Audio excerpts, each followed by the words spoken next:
الحمد لولیہ والصلاة والسلام علی نبی و آلہ و صحبہ وبارک وسلم. قال اللہ تعالی و تبارک فی القرآن المجید والفرقان الحمید. بسم اللہ الرحمن الرحیم. قل بفضل اللہ و برحمتہ فبذلک فلیفرحوا. صدق اللہ مولانا العظیم و صدق رسولہ النبی الکریم الرؤوف الرحیم. اللہم نور قلوبنا بالقرآن وزین اخلاقنا بالقرآن وادخلنا الجنة بالقرآن ونجنا من النار بالقرآن. قال اللہ تعالی و تبارک فی شان حبیبہ مخبرا و آمرا ان اللہ و ملائکتہ یصلون علی النبی یا ایہا الذین آمنوا صلوا علیہ وسلموا تسلیما. اللہم صلی علی سیدنا و مولانا محمد معدن الجود والکرم صلاۃً و سلامً علیک یا سیدی یا رسول اللہ. حمد و تعریف و توصیف اللہ جل مجدہ الکریم کی ذات بابرکات کے لیے جو خالق کائنات بھی ہے اور مالک شاشہات بھی. اللہ جل وعلا کی حمد و ثناء کے بعد رسول رحمت شفیع معظم نبی محتشم حضور ختم المرتبت صلی اللہ علیہ وآلہ وسلم کہ حضور ناز میں اپنی عقیدتوں، ارادتوں اور محبتوں کا خراج پیش کرنے کے بعد واجب الاحترام ذوی الاحتشام معزز و مکرم سامعین حاضرین، السلام علیکم ورحمۃ اللہ وبرکاتہ. آج کی یہ منعقدہ تقریب ہمارے میزبان محتشم جناب چودھری یاسین گجر صاحب کے والد بزرگوار کی روح کے ایصال ثواب کے لیے انعقاد پذیر ہے. بارگاہ عزدی میں دعا ہے کہ اللہ انہیں کروٹ کروٹ جنت کی بہار نصیب فرمائے، ان کی قبر کو وسیع، کشادہ، منور، خوشبودار اور ٹھنڈا کرے. ہم سب کو مرنے والوں سے عبرت حاصل کر کے اخروی زندگی کے لیے اچھے اعمال کا ذخیرہ کرنے کی توفیق ارزانی فرمائے. موسم رحمت ربیع الاول اپنی تمام توانائیوں کے ساتھ جلوہ فراز ہے، اور آج کی اس بابرکت ایصال ثواب کی محفل کو حضور کے ذکر سے رونق بخشی گئی ہے تاکہ اس کی برکتیں مرحوم کی قبر میں اتریں. حضور کے ذکر کو اہل ایمان کے لیے باعث قرار جانا گیا ہے، اس لیے کہ یہ ذکر اتنا میٹھا ہے، اتنا دل آویز ہے، اور روح تک حضور کے نام کی برکتیں اترتی ہیں. کائنات میں اتنا تذکرہ کسی کا ہوا بھی نہیں جتنا میرے حضور کا ہوا ہے. صدیوں قبل حضور دنیا پہ جلوہ گر ہوئے تھے، لیکن ماحول کی شگفتگیاں بتاتی ہیں جیسے کوئی کل ہی گزر کے گیا ہو. زمین سے آسماں تک، آسماں سے لامکاں تک ہے، کہاں کھولے تھے گیسو یار نے، خوشبو کہاں تک ہے. زمانے میں کتنے لوگ آئے چلے گئے، نام بھی باقی نہیں ہے، نشان بھی مٹ گئے. جن کا طوطی بولتا تھا پھر ان کے تذکرے بھی گلدستہ طاق نسیاں بن گئے.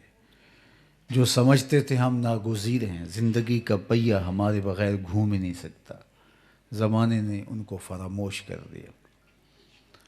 لیکن حضور تو حضور رہے. جو حضور کے قدموں سے جڑ گئے اللہ نے ان کو بھی مٹنے نہیں دیا. میں آپ سے پوچھوں کہ جس زمانے میں میرے حضور تشریف لائے تھے اس زمانے کے خاقان کا نام کیا تھا؟ تو شاید کوئی نہ بتا سکے کہ اس زمانے کے خاقان کا نام کیا تھا. چلو میں یہ پوچھتا ہوں اس دور کے کیسر کا نام کیا تھا؟ تو جو تاریخ کے طالب علم ہیں وہ تو بتا پائیں گے، لیکن اکثر لوگ لا علمی کا اظہار کریں گے کہ ہمیں اس دور کے کیسر کا نام نہیں آتا، جو اس دور کی سپر طاقت کا مطلق العنان حکمران تھا، اس دور کا ٹرمپ کہہ لیجیے اسے، لیکن آج زمانہ اس کا نام بھی نہیں جانتا۔ اس دور کے کسریٰ کا نام اگر پوچھوں تو شاید وہ بھی انگلیوں پہ گنے جائیں لوگ جن کو اس دور کے کسریٰ کا نام آتا ہو۔ لیکن اگر میں اس مجلس میں موجود سب سے کم عمر بچے سے پوچھوں کہ میرے حضور کے مؤذن کا نام کیا تھا، تو وہ سر اٹھا کے بلال حبشی کا نام لے گا یا نہیں لے گا؟ یار اس دور کے خاقان کا نام تو زمانے کو یاد نہیں رہا، اس دور کے کیسر کا نام تو دنیا بھول گئی، اس دور کے کسریٰ کا نام تو گلدستہ تاک نسیاں بن گیا، لیکن بلال کا نام آج بھی زندہ ہے۔ تو اقبال تڑپ کے بولا، اقبال یہ کس کے عشق کا فیض عام ہے، اقبال یہ کس کے عشق کا فیض عام ہے، رومی فنا ہوا حبشی کو دوام ہے۔ سلطنت روم کا شہنشاہ، اس دور کی سپر طاقت، اس کے حکمران کا نام بھی مٹ گیا۔ قبر کے نشان ڈھونڈنے نکلیں تو نشان زمانے کو ملتے نہیں ہیں۔ تو یار 3150 سال ایران کے تخت و تاج پہ حکومت کرنے والا خاندان آل ساسان، اور اس کا بہت بڑا شہنشاہ کسریٰ ایران، آج اس کا زمانے کو نام بھی یاد نہیں ہے، لیکن زمانہ آج بھی بلال حبشی کی اذان کو بھی یاد رکھے ہوئے ہے، ان کی ادائیں بھی زمانے کو یاد ہیں۔ تو پھر جب حضور سے جڑنے والا، حضور سے وابستگی اختیار کرنے والا، دل بستگی رکھنے والا جب وہ زندہ ہے، تو پھر میرے اور آپ کے آقا و مولا کے تذکروں کا عالم کیا ہوگا۔ تو میلاد کی صورت میں اللہ نے اپنے محبوب کے ذکر کی بلندی کو ذریعہ بنایا ہے۔ میلاد کے ذریعے حضور کے ذکر کو اللہ نے مزید فروزاں کیا ہے، اور ہر آنے والا لمحہ، ہر ساعت، گزری ہوئی ساعت سے زیادہ شان و شوکت کے ساتھ جلوہ گر ہوتی ہے۔ اور اہل ایمان کو اس بات کا حکم دیا، جب تمہیں اللہ کی نعمت نصیب ہو اور اس پر انعام خداوندی پاؤ، تو اس پر تم فرحت و بشاشت کا اظہار کرو۔ یہ فطرت انسانی، اسے کوئی اچھائی ملے۔ میں یہاں داخل ہوا ہوں تو یہ ہار لیے کھڑے تھے، تو میرے گلے کے اندر یہ ہار ڈالنے لگیں تو میرے چہرے پہ ایک شگفتگی تو آنی چاہیے ان پھولوں کو دیکھ کر کے، لیکن یہ ہار میرے گلے میں ڈالنے لگے اور میں آگے سے جو ہے وہ بدتمیزی کرنے لگ جاؤں، تو یہ سوچنے پہ مجبور ہو جائیں گے کہ آج ماجرا کیا ہے۔ چونکہ انسان کی طبع ہے، انسان کی فطرت ہے کہ جب اس کو کوئی خیر ملتی ہے تو وہ اس پر فرحت و بشاشت کا اظہار کرتا ہے۔ ایک چھوٹے سے بچے کی گال سہلائیں، اس کے سر پہ ہاتھ پھیریں تو اس کی آنکھوں کی پتلیاں پھیل جاتی ہیں مسرت سے اور خوشی سے، اور اگر اس کو آپ گھوریں، اس کو تھپڑ مارے تو وہ رونا شروع کر دیتا ہے۔ تو یہ فطرت ہے انسان۔ قرآن مجید میں الشورى کے اندر اللہ تعالیٰ نے اس فطرت کو بیان کیا، وَإِنَّا إِذَا أَذَقْنَا الْإِنسَانَ مِنَّا رَحْمَةً فَرِحَ بِهَا۔ یہ انسان کی فطرت ہے، طبع انسانی کو قرآن نے بیان کیا کہ انسان کی فطرت یہ ہے کہ ہماری جانب سے جب اس کو کوئی رحمت ملتی ہے فَرِحَ بِهَا، تو وہ اس رحمت کے حصول پر فرحت کا اظہار کرتا ہے۔ اب رحمتاً یہاں نکرہ ہے، کوئی عام رحمت ملے، چھوٹی سی رحمت بھی میسر آ جائے، بھوک میں کھانا مل جائے، پیاس میں ٹھنڈا پانی دستیاب ہو، یا کڑکتے ماحول کے اندر گنا سائے دار درخت میسر آ جائے، نفرتوں کے ماحول میں کوئی پیار کرنے والا شخص مل جائے، تو کوئی بھی رحمت مل جائے، بے اولاد کے ہاں اولاد نرینہ کا مجدہ جہاں فضا آئے تو وہ کتنا خوش ہوگا۔ یہ انسانی فطرت ہے جس کو قرآن نے بیان کیا کہ جب ہماری جانب سے اسے کوئی رحمت ملتی ہے، رحمتم منا، ہماری جانب سے معمولی سی رحمت ملتی ہے، فارحہ بہا، تو اس کی فطرت ہے کہ وہ خوش ہو جاتا ہے۔ لازمی نہیں کہ وہ مسلمان ہی ہو، وہ کافر بھی ہو تو حصول رحمت پر وہ خوش ہوگا، فارحہ بہا، اس کو فرحت حاصل ہوگی۔ یار کوئی رحمت ملے تو بندہ خوش ہو جائے، اور اگر رحمت للعالمین مل جائیں تو پھر خوش کیوں نہیں ہوگا۔ اور اگر ایک بچے کی آپ گال سہلائیں، اس کے سر پہ ہاتھ پھیریں، تو وہ خوش ہو جائے، اور اگر اس کو گھوریں تو وہ ناراض ہو جائے، تو آپ کہیں گے کہ باقی بات تو ٹھیک ہے، لیکن اگر آپ اس کی گال سہلائیں تو وہ آگے سے رونا شروع کر دے، آپ اس کو گھوریں تو وہ ہنسنا شروع کر دے، تو آپ سوچنے لگ جائیں گے اس کا توازن عقلی بگڑا ہوا ہے، اس کو کسی ڈاکٹر کے پاس لے کر جانے کی ضرورت ہے، کہ میں اس کو 10 روپے کا نوٹ دے رہا ہوں تو یہ خوش ہونے کی بجائے الٹا مجھ کو گھورتا چلا جا رہا ہے، اور اس کی باچھیں کھلنے کی بجائے، اس کی پتلیاں پھیلنے کی بجائے، اس کے چہرے پہ مسکراہٹ پھیلنے کی بجائے یہ الٹا چیختا ہے، چلاتا ہے۔ یا تو اس کا توازن عقلی ٹھیک نہیں، یا 10 روپے کی قدر نہیں جانتا کہ اس کی قدر کیا ہے، یا حضور کے ملنے پہ جو خوش نہیں ہوتا، یا تو اس کا ایمانی توازن ٹھیک نہیں ہے، یا پھر اسے پتہ ہی نہیں کتنی بڑی دولت نصیب ہوئی۔ اور جنہیں پتہ ہے یہ کتنی بڑی دولت ہے، وہ کہتے ہیں منا علینا ربنا ام بعث فینا محمد، ہمارے رب کا ہمارے اوپر احسان ہوا کہ محمد عربی عطا کر دیے گئے۔ اسی کا ترجمہ کسی نے کیا فضل رب العلا، اور کیا چاہیے، مل گئے مصطفیٰ، اور کیا چاہیے۔ یہ ایسی نعمت عظمیٰ ملی جس کے ضمن میں ساری نعمتیں میسر آئی ہیں، کیونکہ اگر یہ نعمت ہی میسر نہ آتی تو باقی کائنات کی کسی چیز کا وجود ہی نہ ہوتا، تو جب کسی کا وجود ہی نہ ہوتا تو وہ نعمت کیسے بنتی؟ تو اس لیے سب نعمتوں کا جو ہے وہ نعمتوں کا مقصود اور سب نعمتوں کی جان ذات رسالت مآب صلی اللہ علیہ وسلم ہے۔ اللہ سب کچھ تمہارے واسطے پیدا کیا گیا، سب غایتوں کی غایت اولا تمہیں تو ہو۔ اللہ اکبر، دل جس سے زندہ ہے وہ تمنا تمہیں تو ہو، ہم جس میں بس رہے ہیں وہ دنیا تمہیں تو ہو۔ ہماری تو ساری دنیا حضور ہیں، ہماری تو کل کائنات حضور ہیں، ہمارا تو کل سرمایہ حضور ہے، ہماری تو زندگی کا اثاثہ ہی حضور ہے۔ تو ان کی آمد پر مسرتوں کا اظہار کرنا، خوشیوں کا اظہار کرنا اور شکرانہ بجا لانا۔ آؤ میں تمہیں مسجد نبوی کے صحن میں لیے چلتا ہوں۔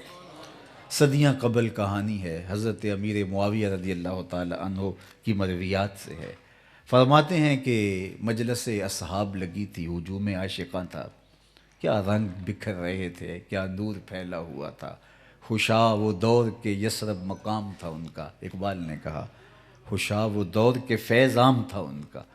وہ کیسی گھڑیاں تھیں، کیسے لمحے تھے، کیسی مقدس ساعتیں تھیں، حضور جلوہ فراز تھے۔ تو آقا کریم حجرہ انور سے نکلے اور مجمع اصحاب میں آ کھڑے ہوئے، اور ان کو آتے ہی سوال کیا ما اجلسکم، اے صحابہ کیوں بیٹھے ہوئے ہو، مقصد جلوس کیا ہے؟ اب صحابہ بیٹھے تھے، حضور آئے، مسجد نبوی میں حلقہ جمع ہوا تھا، تو حضور کا یہ سوال کرنا کہ کیوں بیٹھے ہوئے ہو، تو سوال کے پیچھے کچھ تھا۔ دیکھیے میں یہاں آیا ہوں اور آپ بیٹھے ہیں، حضور کی مدح و ستائش کے رنگ بکھر رہے تھے، نور پھیلا ہوا تھا، اور میں بیٹھتے آپ سے پوچھوں کہ بھئی کیوں بیٹھے ہو، تو آپ کو حیرت بھی ہوگی، استعجاب کا عالم بھی ہوگا، لیکن آپ کچھ بتائیں گے کہ بیٹھنے کا مقصد یہ ہے جناب ہم میلاد کی مجلس میں آئے ہوئے ہیں، حضور کا ذکر سننے کے لیے آئے ہیں، ہم تو سویر سے راہیں تک رہے ہیں اور آپ پوچھ رہے ہیں کیوں بیٹھے ہوئے ہو، تو یہ تو آپ کہیں گے نا۔ اب آقا کریم تشریف لائے، مسجد نبوی تھی، صحن مسجد نبوی کا تھا، اور بیٹھنے والے اصحاب تھے، اور وہ آج پہلے دن نہیں بیٹھے تھے، پہلے بھی بیٹھا کرتے تھے، لیکن آج پوچھا حضور نے پہلے دن ما اجلسکم، کیوں بیٹھے ہوئے ہو، یہ جلسہ کاہے کا ہے، یہ مقصد جلوس کیا ہے، تم کیوں بیٹھے ہو؟ تو انہوں نے جو جواب دیا وہ سنیے۔ انہوں نے کہا جلسنا نذکر اللہ وَنَحْمَدُهُ عَلَى مَا هَدَانَا لِدِينِهِ وَمَنَّ عَلَيْنَا بِكَ۔ سنن نسائی میں لفظ ہیں کہ ندعو اللہ وَنَحْمَدُهُ عَلَى مَا هَدَانَا لِدِينِهِ وَمَنَّ عَلَيْنَا بِكَ، ہم اس لیے بیٹھے ہیں کہ اللہ نے ہمیں ہدایت دین عطا کی اور آپ کی صورت میں ہمارے اوپر احسان فرمایا، آپ جیسا ہادی عطا کر دیا، اس پر اس کا شکرانہ ادا کرنے کی مجلس بپا کیے ہوئے، نذکر اللہ، اس کا ذکر کر رہے ہیں، وَنَحْمَدُهُ، اس کی حمد بول رہے ہیں، کس بات پر؟ عَلَى مَا هَدَانَا لِلْإِسْلَام، اس بات پر کہ اس نے ہمیں ہدایت اسلام دی، ہمیں سچائیوں کا راستہ دیا، ہماری زندگی کو زندگی کا کرینہ دیا، اور آپ جیسا ہادی عطا کر دیا، اس پر شکرانے کی مجلس بپا کیے ہوئے۔ اب یہ میں آپ سے پوچھوں کہ کیوں بیٹھے ہو، تو آپ کے جناب مجلس میلاد میں بیٹھیں، تو بات تو یہیں ختم ہو جانی چاہیے، لیکن میرے حضور نے فرمایا قسم اٹھا سکتے ہو کہ اسی لیے بیٹھے ہو؟ اب حضور نے اس پہ حلف طلب کر لیا، قسم مانگ لی.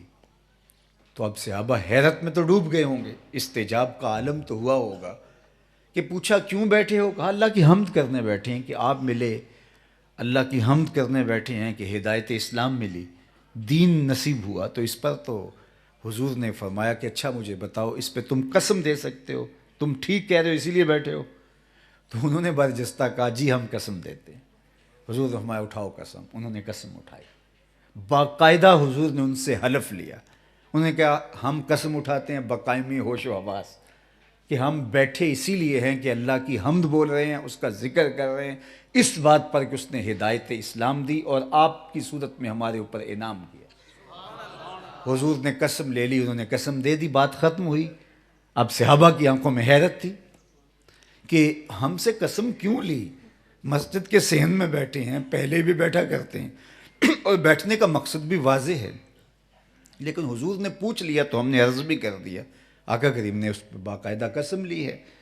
اب وہ ابھی سوال نہیں کر رہے تو میرے آقا نے خود فرمایا کہ تمہاری آنکھوں میں پھیلی ہوئی حیرت اور استجاب کا عالم تمہارے چہروں پہ دیکھ رہا ہوں.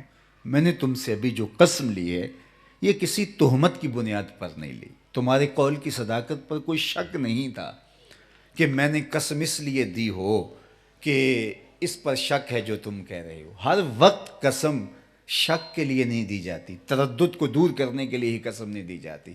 کبھی چاؤ اتنا ہوتا ہے کہ قسم اٹھائی جاتی ہے، کبھی چاؤ اتنا ہوتا ہے، خوشی اتنی ہوتی ہے، اتنا چاؤ چڑھا ہوتا ہے، کہتے یار حضور کا میلاد آ گیا، اچھا قسمیں آ گیا. تو اب اس میں اس نے نہ قسم مانگی نہ اس نے تردد کیا، لیکن قسم بعض کا چاؤ میں دی جاتی ہے اور کبھی مضمون کی اہمیت کو بڑھانے کے لیے قسم مانگی جاتی ہے. کوئی آپ کو خبر دیں کسی کو اور خبر بھی بڑی اچھی ہو تو وہ کہ اچھا قسم چوک، تو آپ قسم اٹھاتے ہیں تو وہ آپ پہ شک نہیں کر رہا ہوتا. اب یہ ماجرا بھی اسی قبیل کا تھا. فرمایا قسم اٹھاتے ہو؟ انہوں نے جی ہم قسم اٹھاتے ہیں. قسم اٹھائی اور صحابہ میں حیرت تھی چونکہ ابھی ماجرا حضور نے بتایا نہیں تھا کیا ہے. تو فرمایا کہ میں تم سے جو قسم لی ہے یہ کسی تہمت کی بنیاد پر نہیں لی، تمہارے قول کی صداقت پر کوئی شک نہیں تھا. تو پھر حضور قسم کیوں لی؟ کہا کہ تم یہاں بیٹھے تھے، میں حجرے میں تھا، اتانی جبریل علیہ السلام، میرے پاس جبریل امین حاضر خدمت ہوئے، فاخبرنی ان اللہ یباہی بکم الملائکہ، تو فرشتوں جبریل نے آ کے مجھے بشارت دی اور کہا محبوب آپ اندر بیٹھے ہیں، ذرا باہر تو نکل کے دیکھو. آپ کے صحابہ کے اس عمل پر اللہ فرشتوں میں ملائے اعلیٰ میں ناز کر رہا ہے، اللہ فخر کر، ان اللہ یباہی بکم الملائکہ، اللہ جل شانہ تمہارے اس عمل پر اے صحابہ ملائے اعلیٰ میں فرشتوں میں ناز کر رہا ہے. دیکھا نا میں نے نعمت دی، کتنے قدردان نکلے، اس نعمت کا شکرانہ ادا کرنے بیٹھے ہیں. اللہ کی رحمتوں سے کوئی بعید نہیں کہ آج کی مجلس بھی قبول کر لی جائے اور اللہ فرشتوں سے کہے دیکھو 14 صدیاں بیت گئی، یہ آج بھی بیٹھ کے اس نعمت کا شکرانہ ادا کر، اور ہو سکتا ہے یہ بات میری اور آپ کی بخشش کی ضمانت بن جائے اور میرے اور آپ کے اٹھے ہوئے ہاتھ مرحوم و مغفور کے لیے یہ رحمتوں اور کرم نوازیوں کا ذریعہ بن جائیں. اس لیے ہمارا حضور کے ذکر کے لیے بیٹھنا سعادت مندی ہے، خوش نصیبی ہے. باقی رہی بات حضور کے میلاد کا حق ادا کرنا، یہ تو میں کیا، میری اور آپ کی اوقات کیا، یہ تو کسی کے بس کا روگ ہی نہیں ہے. ساری زندگی بھی حضور کے نام پہ گزار دیں، حق کے شکر پھر بھی ادا نہ ہو. ہم ہوتے کون ہیں، ہماری اوقات کیا ہے کہ ہم یہ دعویٰ بھی کر سکیں کہ ہم کوئی حق ادا کر سکتے ہیں. یہاں تو جنہوں نے ساری زندگیاں قلم و کرتاس کے ساتھ وابستہ گزاریں اور حضور علیہ السلام کی مد و ستائش کے موتی بکھیرتے رہے، دم ٹوٹنے لگا تو ہاتھ جوڑ کے وہ بھی بولے لا یمکن الثناء کما کان حقہ، بعد از خدا بزرگ توئی قصہ مختصر. جنہیں ناز تھا وہ بھی یہاں بے بس دکھائی دیتے ہیں. ہمارے نقاد جو ہیں اردو ادب کے، وہ غالب کو اقبال سے بڑا شاعر مانتے ہیں اور بات کرنے کو اسے کرینہ بھی آتا ہے. پھر جس موضوع پہ غالب جو ہے وہ قلم اٹھاتا ہے غالب ہی دکھائی دیتا ہے. یہ مسائل تصوف کے، یہ تیرا انداز بیاں غالب، ہم تجھے ولی سمجھتے اگر بادہ خار نہ ہوتا. تو وہ اگر تصوف کے ادق مسائل پہ بات کرنے لگے تو لگتا ہے کہ اس بحر کا شناور ہے، اور اگر وہ حسن کا نقشہ کھینچنے لگے تو پھر غالب تو ایسا نقاش ہے کہ محبوب کے لب و رخسار کے نقشے کھینچ کے قلم و کرتاس پہ پھیلا دیتا ہے.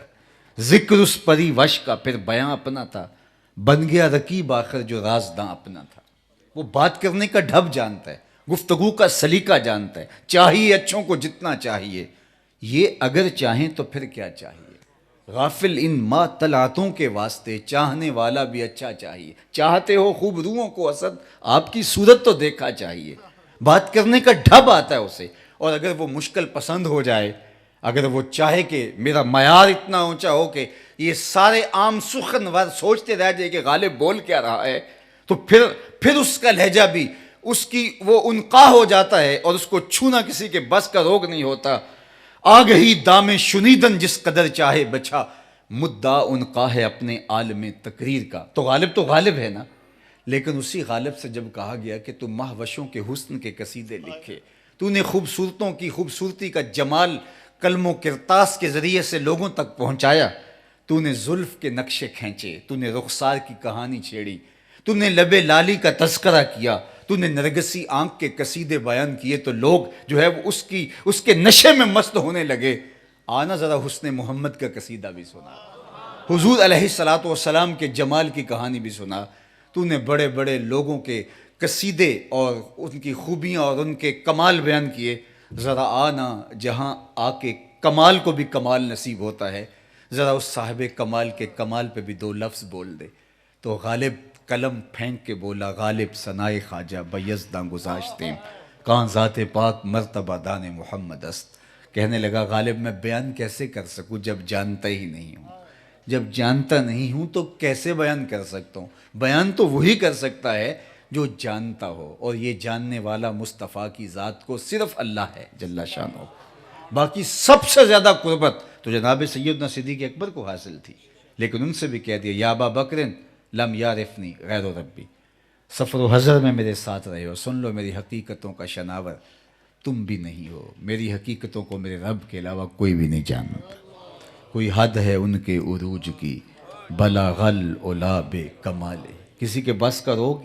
میرے امام بولے خرد سے کہہ دو کہ سر جھکا لے، خرد سے کہہ دو کہ سر جھکا لے. گماں سے گزرے گزرنے والے، یہاں خود پڑے ہیں جہت کو لالے. کوئی کیا بتائے کدھر گئے تھے، سراغ عین و متا کہاں تھا، نشان کیف و الا کہاں تھا. نہ کوئی ساتھی نہ کوئی راہی، نہ سنگ منزل نہ مرحلے تھے. کمان امکان کے جھوٹے نکتوں تم اول آخر کے پھیر میں ہو. محیط کی چال سے پوچھو کدھر سے آئے کدھر گئے تھے. کوئی حد ہے ان کے عروج کی، بلغل اولاب کمال ہی. تو کوئی ساری زندگی بھی لگا رہے لیکن ان کی عظمتوں کی کنہ تک نہیں پہنچ سکتا. اس لیے اللہ نے اپنے محبوب کو بلند ہی اتنا کر دیا ہے، شان ہی اتنی عطا کر دی. ابھی میں گزشتہ روزی حضرت میمونہ بنت کردم رضی اللہ تعالی عنہا کی کہانی اپنے احباب کو سنا رہا تھا. آج کل حضور کے شمائل کا عنوان موضوع ہے. تو میمونہ بنت کردم رضی اللہ تعالی عنہا فرماتی ہیں کہ میں حضور کا دیدار کرنے کے شوق میں حضور کے قدموں تک پہنچی. میرے والد گرامی بھی ساتھ تھے، حضور ناقہ پہ سوار تھے. تو میرے میں ہمت نہ ہو سکی کہ حضور کے چہرے کی تابش کی تاب لا سکوں. تو حضور کے چہرے کو تو نہ دیکھ پائی لیکن حضور کے مبارک پاؤں کو دیکھنے لگی. اور حضور کے پاؤں کی انگلی جو سبابہ انگلی کے ساتھ ہے، اس کی لمبائی کا حسن اور اس کی خوبصورتی کو بیان کرتے ہوئے حضرت میمونہ بنت کردم فرماتی ہیں فما نسیتو فی ما نسیتو طولا اصبع قدمہ علی سائر اصابعہ. کہتے ہیں کہ میں حضور علیہ الصلوۃ والسلام کے مبارک قدم کی سبابہ انگلی کے ساتھ والی انگلی کے حسن میں ابھی تک کھوئی ہوں، اور کبھی میں اس کو بھول نہیں سکتی ہوں. اس کا قد باقی انگلیوں سے کچھ لمبا تھا، اور جو اس کا حسن تھا آج بھی میرے تصور پہ چھایا ہوا ہے. یار جس نبی کے قدموں کے حسن کو بیان کرنے کا یارہ نہیں ہے تو اس کے رخ زیبا کے حسن کو بیان کرنے کی ہمت کس میں ہے. تو وہ شاعر نے کہا تھا نا کہ قدموں پہ جبیں کو رہنے دو، چہرے کا تصور مشکل ہے. جب چاند سے بڑھ کر ایڑی ہے رخسار کا عالم کیا ہوگا. تو میں اور آپ ساری زندگی بھی اس پہ لگا دیں لیکن حق کے شکر پھر بھی ادا نہ ہو. لا یمکن الثناء کما کان حق ہو بعد از خدا بزرگ توئی قصہ مختصر. شاہ ولی اللہ محدث دہلوی علیہ رحمہ فرماتے ہیں آپ کے مادح کی آخری حد عجز ہے. یعنی اگر کوئی حضور کی مدح کرنے بیٹھ ہی جاتا ہے تو اس کی آخری حد کیا ہے؟ وہ بہت پڑھا لکھا ہے، گفتگو کا سلیقہ آتا ہے، قلم سے لفظ تراشنے کا فن جانتا ہے، علم کا بحر زخار ہے، اس کا مطالعہ بہت وسیع ہے، لیکن وہ آخر میں کیا کہے گا کہ میں نے تعریف کر دی. کہا ان کے مادح کی مدح کرنے والے کی آخری حد عجز ہے. جب وہ مدح کرنے بیٹھے گا تو کہے گا میں عاجز ہوں، میرے بس کی کہانی نہیں ہے. اور ابن حاج نے لکھا ہے کہ حضور تو حضور رہے، حضور کے مبارک قدم جس مٹی پہ لگے وہ شہر مدینہ اور اس کی مٹی کی مدح اور تعریف اور توصیف اس کا حصر نہیں ہے، اس کو شمار نہیں کیا جا سکتا. فضائل مدینہ کا حصر نہیں جہاں حضور کے تلوے لگے ہیں اور لگ کے ہٹ گئے ہیں. تو یار جہاں حضور کے مبارک قدم لگے اس مٹی کی عظمتوں کو کوئی بیان کرنے کا یارہ نہیں رکھتا تو وہ جس کے حسن کے قصیدے میرا رب بیان کرے. اور میرے امام نے تو یہاں کتنی خوبصورت بات کر دی، اور میں کہتا ہوں کہ یہ قلم توڑنے والی بات ہے کہ جس کا حسن اللہ کو بھی بھا گیا. ذرا غور کیجئے، جس کا حسن اللہ کو بھی بھا گیا، ایسے پیارے سے محبت کیجئے. کہا کہ وہ ایسا جمال ہے کہ جو خدا کے بھی محبوب ہیں. یعنی ایسا جمال، وہ کہا نا کہ ہاں اپنا معیار زمانے سے جدا رکھتے ہیں، ہم تو محبوب بھی محبوب خدا رکھتے ہیں. کوئی گلیوں میں گھومنے والا آوارہ شخص ہمارا محبوب تھوڑا ہی ہے. ہمارا محبوب تو وہ ہے جو خدا کا بھی محبوب ہے. یہ ہمارا احساس ہے نا، یہ ہمارا فخر ہے کہ ہمارا محبوب وہ ہے جو خدا کا محبوب ہے. اللہ اکبر. یہ اعزاز ہمیں نصیب ہے، یہ تکریم ہمیں حاصل ہے کہ ہمارا محبوب خدا کا محبوب ہے. یہ معیار جب ہمیں میسر آیا، اللہ اکبر. اور شان کیا ہے کہ میرا رب کہتا ہے، ذرا انداز دیکھیے، فلا و رب کا محبوب مجھے تیرے رب ہونے کی قسم. کبھی ایسے بھی ہوا ہے؟ یہ کہانی تو دیکھیے، فلا و رب کا مجھے تیرے رب کی قسم.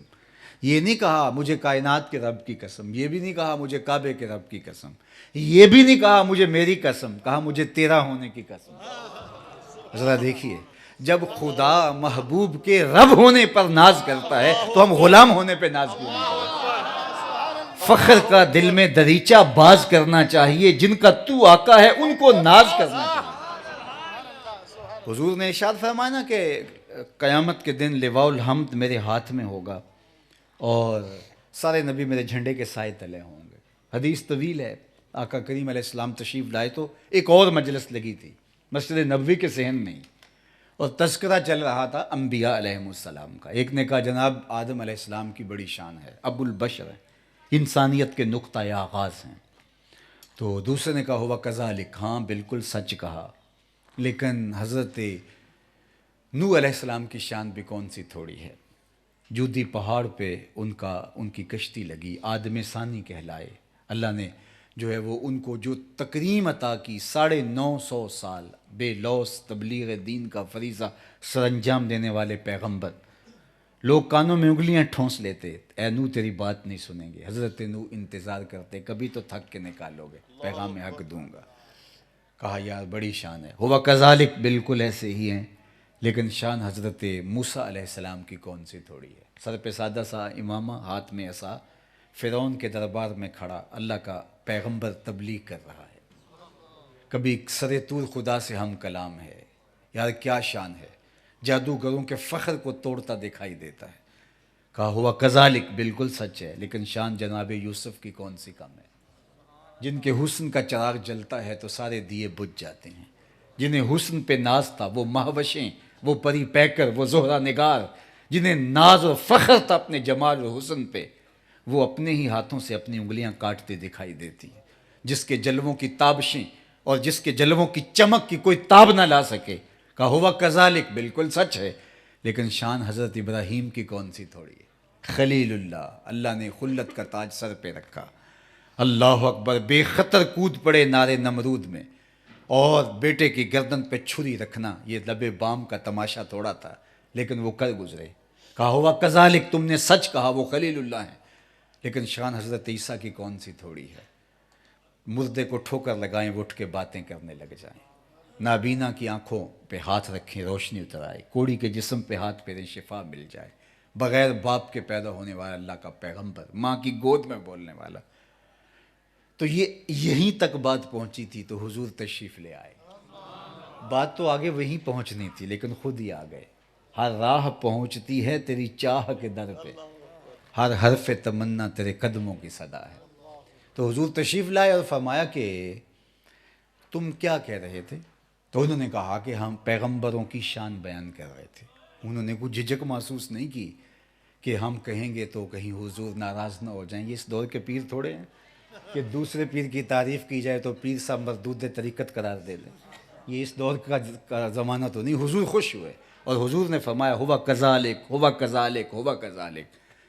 اور پھر حضور نے فرمایا الا وانا حبیب اللہ، اور سن لو میں اللہ کا حبیب ہوں۔ اور پھر فرمایا لواء الحمد بیدی یوم القیامہ، قیامت کے دن حمد کا جھنڈا میرے ہاتھوں تلے ہوگا، میرے ہاتھوں میں ہوگا۔ اور یہ جن پیغمبروں کا تم نے ذکر کیا، آدم علیہ السلام سے لے کے ماں سوا حضرت عیسیٰ تک، یہ سارے کے سارے جن کی عظمتوں کے قصیدے آپ پڑھ رہے تھے، یہ میرے جھنڈے کے سائے تلے ہوں گے۔ پھر آگے کیا فرمایا ولا فخرا، اور میں اس پہ ناز بھی نہیں کرتا، میں اس پہ فخر بھی نہیں کرتا۔ مولا علی قاری نے بڑی خوبصورت بات یہاں لکھی، کہا بات تو فخر کی ہے، فخر کرتے کیوں نہیں؟ یار جس کے چراغ حسن سے مصر کی گلیاں روشن ہو جائیں اور جس کے چہرے کے انوار سے اندھیرے مٹ جائیں، وہ جناب یوسف جھنڈے کے سائے تلے کھڑے ہوں، تو یہ بات فخر کی ہے کہ نہیں ہے؟ وہ کسی زمانے میں وہ ایک بڑا کرپٹ آدمی تھا اور اس کا نام بڑا تھا، تو ایک پیر صاحب کے مرید مجھے کہنے لگے یہ ہمارے پیر صاحب کا مرید ہے، اس کو شہرت بڑی تھی، نام بڑا تھا۔ تو میں نے کہا یہ شرم والی بات ہے، یہ بیان نہ کیا کرو۔ تو یار کوئی برا بندہ بھی ہو لیکن نامور ہو تو لوگ کہتے ہیں یہ ہمارا مرید ہوتا ہے۔ تو کوئی باعظمت ہو، کوئی عالم دین ہو، کوئی عظمتوں کے معراج پہ ہو، اب نبی جس کے جھنڈے کے سائے تلے کھڑے ہو، بات فخر والی ہے کہ نہیں ہے؟ جس کے قدموں کی ٹھوکر سے مردوں کو زندگی ملے، حیات نو ملے، وہ جھنڈے کے سائے تلے کھڑا ہو، بات فخر کی ہے کہ نہیں؟ سرے طور خدا سے ہم کلام ہونے والا کلیم اللہ جھنڈے کے سائے تلے کھڑا ہو، بات فخر کی ہے کہ نہیں؟ کہا ولا فخر، میں فخر نہیں کرتا۔ تو مولا علی قاری لکھتے ہیں بات تو فخر کی ہے، کرتے کیوں نہیں؟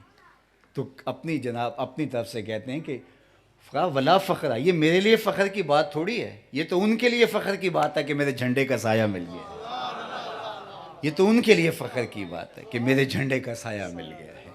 فخر کا دل میں دریچہ باز کرنا چاہیے، اللہ اکبر، جن کا تو آقا ہے ان کو ناز کرنا چاہیے۔ یہ میرا اور آپ کا اعزاز کہ ہم حضور کے غلام ہیں، میری خوش قسمتی میں تیرا امتی۔ میں نے کتب میں پڑھا ہے 12 نبیوں نے حضور کی امت میں ہونے کی آرزو کی۔ میں نے کوئی آرزو کی، آپ نے کوئی آرزو کی؟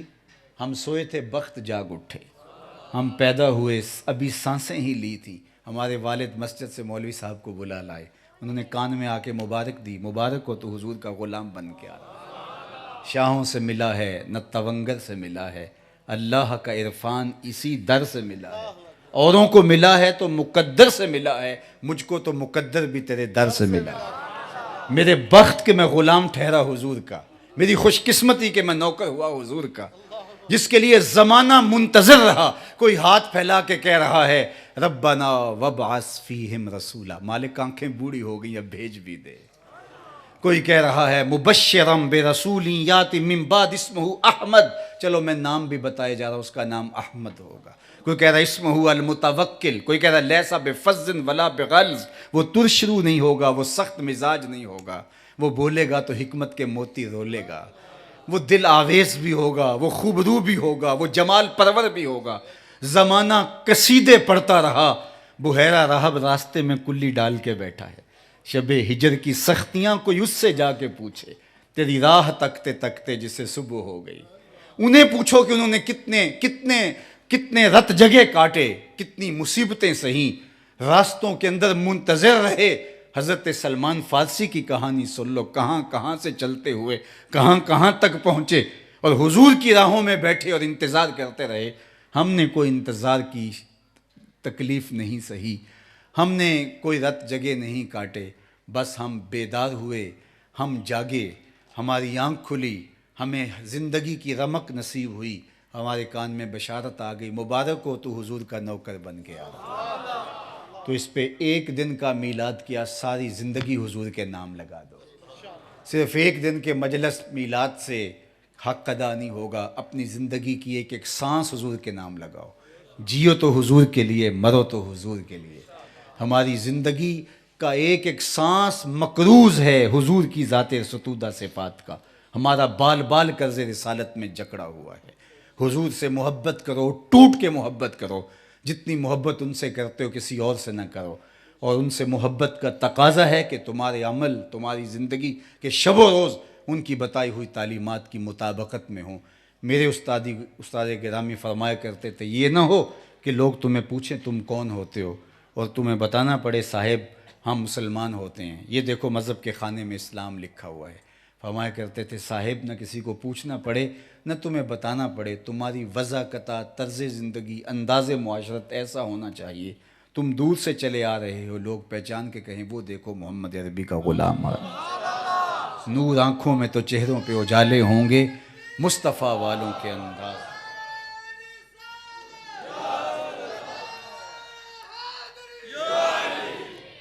اللہ آپ کو اپنی خاص امان میں رکھے، اس جگہ کو آباد رکھے، اور ہمارے محترم پٹواری صاحب کو اللہ کروٹ کروٹ جنت کی بہاریں نصیب فرمائے، اور ان کے جملہ اولاد کو، خاندان کے جملہ افراد کو، اور اس پورے علاقے اور بستی میں رہنے والے لوگوں کو اللہ اپنی عنایات کا حظ وافر عطا، دنیا دین آخرت معاش اور معاشرت کا جمال دے، اور ہم سب کو آخری سانس تک حضور سے وفا کی توفیق دے۔ وآخر دعوانا الحمدللہ۔